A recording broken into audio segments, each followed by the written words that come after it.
Halo Sobat CPNS, sekarang kita akan membahas soal tentang sinonim dan antonim. Pada bagian tes kali ini, itu termasuk kepada tes kemampuan verbal. Semakin banyak kita membaca kosakata, kita akan semakin banyak kata yang dikuasai. Dan hal itu semakin memudahkan kita dalam menyelesaikan soal-soal sinonim dan antonim. Tujuan dari tes kemampuan sinonim antonim ini adalah untuk mengukur wawasan dari teman-teman nih. Kemudian fungsi dari tes kemampuan sinonim dan antonim ini adalah agar seseorang akan lebih cepat atau lebih efektif serta lebih efisien mengambil kebijakan saat dihadapkan pada permasalahan yang memiliki prinsip atau tipe yang sama ketika nanti kalian udah jadi ASN, sehingga kita bisa mampu menganalisis secara efektif dan efisien. Nah, jadi itu harapan pemerintah mengapa memasukkan tes sinonim dan antonim ini pada tes SKD. Oke, kita langsung lanjut aja ya. Soal yang pertama, yaitu ada sinonim ya. Jadi ada sinonim dan antonim. Cirinya kalau misalnya sinonim itu ada sama dengan, kalau misalnya antonim itu adalah ada tanda X-nya. Ada tanda kayak gini. Kalau sinonim itu sama dengan, biasanya kayak gitu. Nah, di sini ini ada kata sinonim dari absolut adalah A positif, B abnormal, C keras, D mutlak, dan E penting. Nih, adapun tips dan triksnya kalau menyelesaikan soal sinonim itu jangan memilih kata yang memiliki bunyi yang mirip dengan soal. Contohnya ini absolut, ini absolut, di sini abnormal. Nah, ini tuh 90%, 95% mengatakan kalau yang mirip yang sama katanya itu 90% salah. Jadi jangan dipilih yang kayak gini. Kemudian selanjutnya, jika kita lihat dari KBBI, kalau misalnya absolut ini artinya tidak terbatas, artinya mutlak. Misalnya seorang raja mempunyai kekuasaan. Ini kan sifatnya mutlak nih, atau sepenuhnya. Kemudian ini tanpa syarat, misalnya tentara kolonial Belanda kepada tentara penduduk Jepang itu menyerah tanpa syarat. Jadi totalitas kayak gitu arti absolut itu.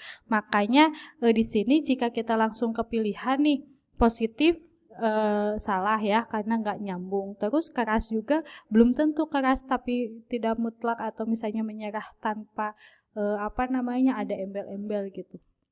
Nah, berarti yang di sini yang memungkinkan adalah mutlak, karena secara total tidak terbatas dan sepenuhnya tanpa syarat.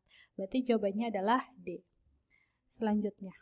Nah, yang di sini sinonim dari embargo adalah A. Kargo, B. Larangan, C. Pajak, D. Aturan, E. Haluan. Nih, lagi-lagi nih ya, tips and trick dari soal ini adalah, nah, tip and tricknya itu jangan memilih kata yang memiliki bunyi yang mirip. Misalnya ini adalah embargo, kargo, ini auto salah gitu loh ya. Jadi jangan kekecoh ya teman-teman semua.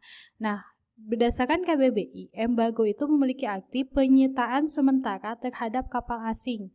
Misalnya karena mereka nggak ada persyaratan yang memadai, maka itu disita. Terus larangan lalu lintas barang. Kemudian larangan. Jadi semua dalam bentuk larangan-larangan ya. Berarti di sini sinonim dari embargo itu adalah larangan. Karena kan ini aturan, bukan aturan, tapi sebenarnya adalah larangan ya. Haluan itu nggak nyambung, pajak juga nggak nyambung. Kayak gitu. Soal selanjutnya, nih adalah dawur. Sinonim dari dawur adalah A. Siklus, B. Langkah, C. Pusaran, D. Sistem, dan E. Olah. Ingat gak sih teman-teman semua, kita kalau misalnya punya sampah, kita selalu ada menyebut kata-kata didaur ulang. Nah, didaur ulang tuh diapain sih sebenarnya? Diproses lagi kan menjadi sesuatu, kemudian sesuatu itu jadi sampah lagi, diproses lagi jadi sesuatu lagi, yaitu disebut sebagai daur. Nah, secara KBBI, daur itu artinya sebagai putaran waktu yang di dalamnya terdapat rangkaian kejadian yang berulang. Nih, ini kata pentingnya. Kejadian berulang, kemudian secara tetap dan teratur. Jadi kejadiannya dari A ke B, ke C, ke D, ke E, ke A lagi, ke B. Jadi terus muter kayak gitu ya. Nah, di sini berarti kalau misalnya kita lihat dari E ya, kita lihat diolah itu nggak nyambung ya. Kemudian suatu sistem. Sistem apakah ada kejadian yang berulang secara tetap dan teratur? Belum tentu kan ya. Ya.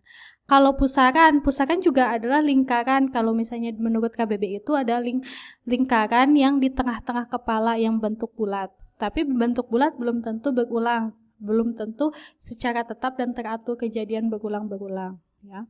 Kemudian langkah. Oke, kalau langkah biasanya langkah membuat langkah memasak sayur sop. Misalnya ada 1, 2, 3, 4, 5 kayak gitu ya. Ini langkah ada kejadiannya, tapi mungkin berulang nggak? Belum tentu, bisa jadi berulang, bisa jadi tidak, tapi biasanya tidak berulang. Berarti ini salah. Berarti yang memungkinkan adalah siklus. Kalau siklus kan kayak gitu, A ke B, ke C, ke D, ke E, kemudian balik lagi ke A, kayak gitu. Jadi jawabannya adalah A. Soal selanjutnya. Nah, jadi daur dapat diartikan sebagai siklus. Oke, di sini adalah foto sinonimnya adalah A. segel, B. materai, C. perangko, D. biaya, dan E. dana. Menurut KBBI, kalau porto itu adalah biaya pengiriman barang, surat, barang cetakan atau sebagainya. Jadi kalau misalnya saat kalian pengen nih ngirim barang dari Garut ke Jakarta, maka harus ada biaya yang diperlukan untuk mengirim barang. Maka di sini namanya lebih ke biaya, ya. Ini sebagai kata benda. Maka di sini materai, segel, perangko dan ini salah dan dana juga salah. Ini adalah biaya. Nomor selanjutnya. Nah, sekarang kita kan tadi tuh sinonim ya, sekarang itu antonim. Nah, kalau antonim, triknya kalau misalnya kita pengen tahu antonimnya apa, maka kita harus tahu artinya dari ini. Ya, artinya dari kata ini, baru kita bakal tahu lawan katanya apa. Oke, ini ultima bagian akhir atau final. Nah, berarti kalau misalnya ada akhir, pasti ada awal lawannya. Berarti di sini ketika kalian mendengar kata ultima, lawannya adalah awal, ya. Karena kalau misalnya akhir ini adalah sinonimnya, final juga sinonimnya. Kalau peringatan menjelang akhir yaitu nggak terlalu jelas. Kemudian perang juga nggak nyambung, ya. Jawabannya adalah A. Selanjutnya ini adalah perlops. Perlops secara KBBI itu adalah cuti, izin tidak bekerja dalam beberapa hari untuk beristirahat atau karena sakit dan sebagainya. Misalnya setiap tahun pegawai negeri berhak mendapatkan perlops 2 minggu. Nah kan kalau misalnya perlops itu cuti. Cuti itu maknanya apa? Nggak kerja kan? Tidak bekerja. Ya, kalau tidak bekerja atau tidak belajar ya. Nah, tidak belajar, tidak bekerja, tidak melakukan sesuatu yang biasanya kita harus lakukan. Nah, berarti kita lihat lawan dari perlops yaitu cuti itu adalah absen. Absen itu kan sama ya. Absen itu maknanya tidak hadir, maknanya tidak masuk kerja. Itu berarti ini bukan bukan sinonim tapi bukan antonim tapi sinonim. Kemudian datang juga datang kemana? Biasanya kan kalau datang lawannya pergi. Masuk lawannya itu biasanya keluar. Nah, berarti pulang itu juga maknanya apa? Pulang, pergi, maknanya pergi. Nah, berarti di sini cuti itu tidak bekerja dan lawannya adalah kerja. Oke, di sini adanya kata relatif. Suka bilang, mau berapa? Ini murah nggak sih? Oh, relatif. Biasanya suka kayak gitu ya. Nah, arti secara KBBI, relatif itu tidak mutlak. Misalnya, produksi dalam negeri dijual dengan harga relatif murah. Nah, kalau ada kata relatif, itu tuh tergantung antara satu dengan orang, misalnya seseorang dengan orang lain itu makna kata murah si A dengan makna kata murah si B itu berbeda. kadang berbeda dan kadang sama. Jadi nggak selalu sama, makanya disebut sebagai relatif. Jadi relatif itu nggak mutlak, misalnya dikatakan murah kalau harganya 5 juta misalnya, kalau misalnya beli motor. Nah, itu juga tergantung, bisa saja sama orang miskin itu relatif harga motor 5 juta itu mahal, bisa jadi harga 5 juta itu murah gitu menurut orang kaya gitu, orang yang mampu. Makanya kata relatif itu tidak mutlak dan setiap orang itu berbeda-beda gitu memaknainya, makanya disebut sebagai relatif. Nah, kita coba ke pilihan. Relatif, kalau misalnya lawannya tidak relatif itu sinonimnya tidak mutlak, maka antonimnya atau lawannya mati. Gak mungkin ya, karena gak nyambung. Kalau mati lawannya hidup. Salah. Kemudian tegas. Kalau tegas, tidak tegas. Atau misalnya labil, ya itu lawannya. Terus kalau permanen, tidak permanen. Atau misalnya lawannya ya kalau permanen itu nggak nyambung juga. Terus kalau tergantung itu lebih ke sinonim. Makanya di sini ketika relatif tidak mutlak, maka lawannya itu adalah mutlak. Oke. Nah, yang terakhir, soal yang terakhir adalah prolog. Kalau misalnya kalian akan drama, pentas, atau misalnya khutbah atau pidato, suka ada kata-kata prolog, ya. Mau prolog dulu katanya gitu. Nah, ternyata apa sih sebenarnya prolog? Prolog secara KBBI itu adalah pembukaan pada musik, pidato, dan sebagainya. Peristiwa pendahuluan, sandiwara yang dibuka dengan prolog yang diucapkan oleh pemeran utama. Terus adegan singkat atau pidato yang disampaikan pada awal pertunjukan. Nah, berarti prolog itu sama dengan pembukaan. Kalau ini kan pembukaan, berarti ini sinonimnya.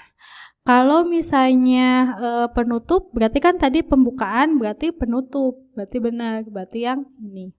Kalau dialog kan percakapan, lawan pembukaan bukan percakapan. Nah, kalau dialog lawan katanya itu adalah monolog, ya. Kalau dialog itu lawannya monolog. Kalau pendahuluan itu sinonim dari prolog. Oke, sampai sini mungkin cukup sekian pembahasan soal mengenai sinonim dan antonim. Semoga sukses. Sampai jumpa di soal selanjutnya. Terima kasih. Cari kelas tryout online untuk CPNS 2021. Kini, tryoutcpns.id hadir sebagai solusi yang bisa jadi pilihan. Kami akan menyediakan tryout sekaligus kelas online untuk pembahasan soal di setiap pekan, video pembelajaran interaktif, paket soal dan pembahasan lengkap, serta dapatkan bonus menarik lainnya. Jadi, tunggu apa lagi? Yuk segera daftar di www.tryoutcpns.id.